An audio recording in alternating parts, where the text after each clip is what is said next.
It's time to take a look at what's happening around Wyoming for Monday, December 2nd. I'm Wendy Corr, bringing you headlines from the Cowboy State Daily newsroom, brought to you by the Cowboy State Daily Morning Show with Jake.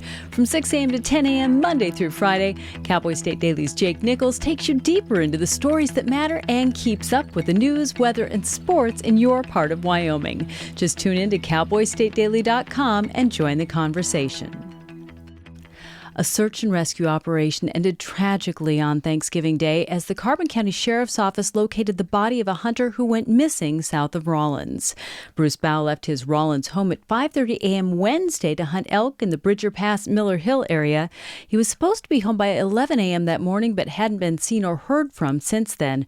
Cowboy State Daily's Andrew Rossi reports that on Thursday evening, the Carbon County Sheriff announced that Bow's body had been found in a remote area of the Sage Creek Basin. A search and rescue effort went out to locate him when he didn't come back and no one had heard from him. His body was found apparently about 1.5 miles from his vehicle, and it seems he had gotten stuck and had attempted to hike out, according to the Carbon County Sheriff's Office. So there were 20 search and rescue volunteers who gave up their Thanksgiving to try to locate this guy, and unfortunately, he had passed away before they found him. Carbon County Sheriff Alex Bakken extended his agency's condolences to Bow's family.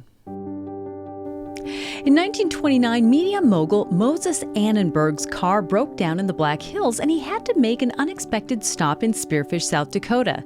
This detour led to the founding of his namesake Ranch A, just south of Beulah, Wyoming. Years of opulence were followed by shady politics, eventually resulting in the once luxurious lodge falling into disrepair.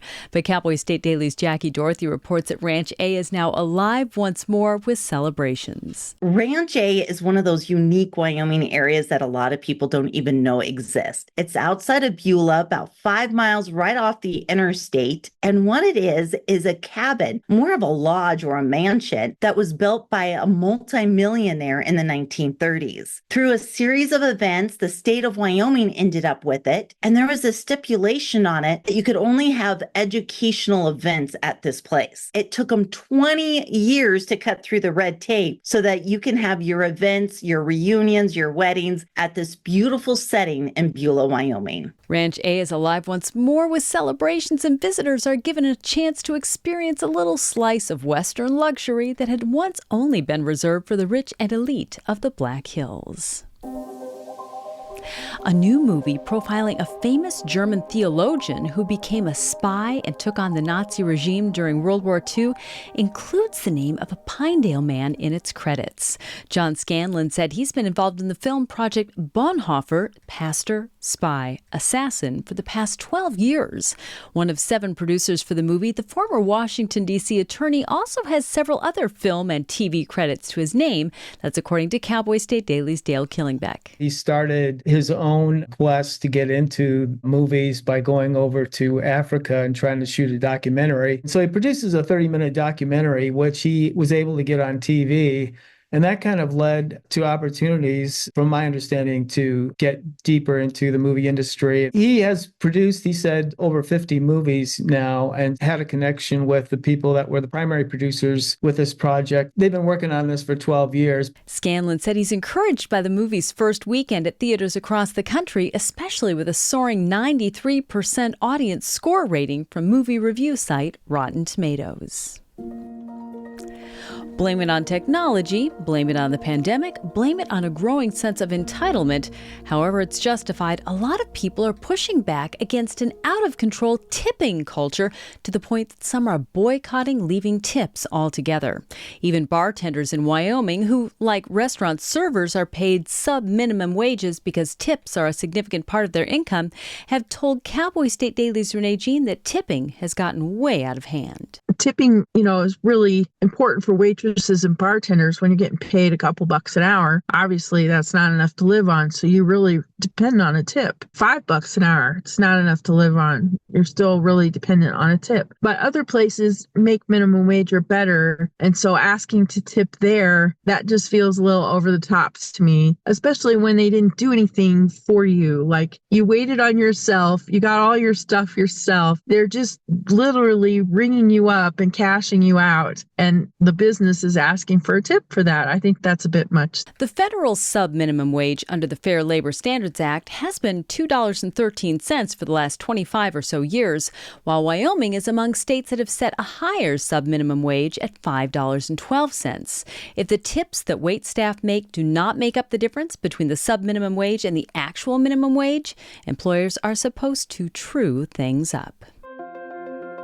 And now let's take a look at today's weather with Cowboy State Daily meteorologist Don Day. There's not a lot to discuss. The weather is going to be dominated by a strong ridge of high pressure, not only today and for most of the work week. I think we'll probably get through today through Friday with really no significant weather. We might cool off a little bit by the end of the week.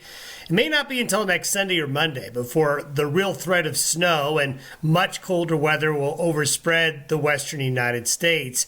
In the meantime, it's high pressure here in the west. All the stormy weather will be in the Great Lakes and the northeastern part of the U.S. You can get Don's full forecast on the Cowboy State Daily website. I'll be back in just 15 seconds with more news. Open enrollment is here. Discover a range of low-cost plans from Blue Cross Blue Shield of Wyoming. Shop now to find the best option for you. Online, in town, in touch. We're right around the corner.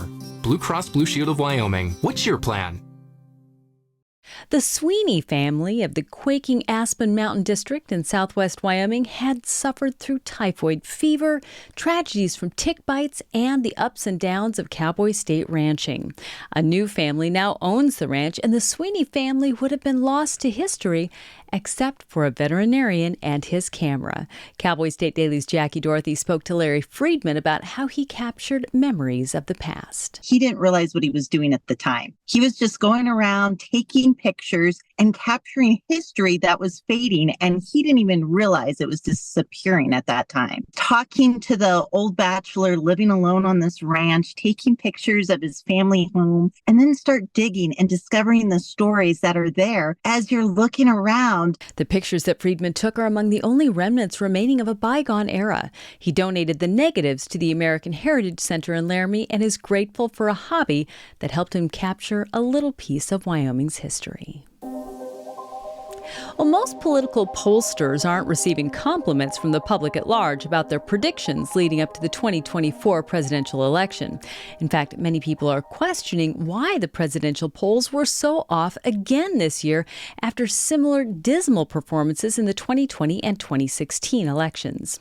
Dustin Olson, a managing partner with the Republican polling firm American Pulse, who's done polling in Wyoming, told Cowboy State Daily's Leo Wolfson that the biggest problem within the polling industry these days is that many pollsters could use a little more humility. You don't know what you don't know, and you really have to work to seek out what you don't know sometimes. And that sometimes if there's any shred of doubt, as a pollster, you need to pursue that and really try to expunge all possibilities that your data might be limited or skewed. Olson was pretty accurate with his polling this year. He was within the margin of error from almost all of his polls, and he correctly predicted that it would be very likely that Trump would win the popular vote. One of the biggest hurdles pollsters must overcome every election is reaching a group of people that accurately represent the actual voting electorate. The people willing to participate in polls tend to be college educated, which creates a natural bias towards Democrats that pollsters must find a way to compensate for. A trapping reform group says trappers should be required to check their lines every 24 hours to prevent the accidental deaths of mountain lions and pets. Unchecked traps account for numerous deaths of mountain lions, dogs, and other non-target animals. That's what Lisa Robertson, spokeswoman for Wyoming Untrapped, told Cowboy State Daily's Mark Hines. But he also spoke with some Wyoming trappers who said they're already doing that. There are some folks who are concerned that if trappers don't go out and check their traps once a day at least, an animal that isn't intended to be trapped, whether it's a pet or livestock or a species such as a mountain lion that's not supposed to be trapped, can get caught in the trap and can linger and die. I talked to some trappers and they said, well, most of us do that anyway, not just for ethical reasons, but for practical reasons. If you leave your trap unattended for too long, it can get vandalized. People can come along and steal your catch. A hawk can come down and eat the animal you were trying to trap. All sorts of things can happen. A retired federal trapper said that checking traps at least every 24 hours is good ethics, as most animals can survive being caught for a short period without suffering debilitating injuries. And on Thanksgiving Day, the Wyoming All-State Marching Band brought a brassy and thoroughly rehearsed slice of Western hospitality to the city of brotherly love. 160 high school students traveled across the country to perform in the 124th annual Dunkin' Donuts Thanksgiving Day Parade in Philadelphia, Pennsylvania.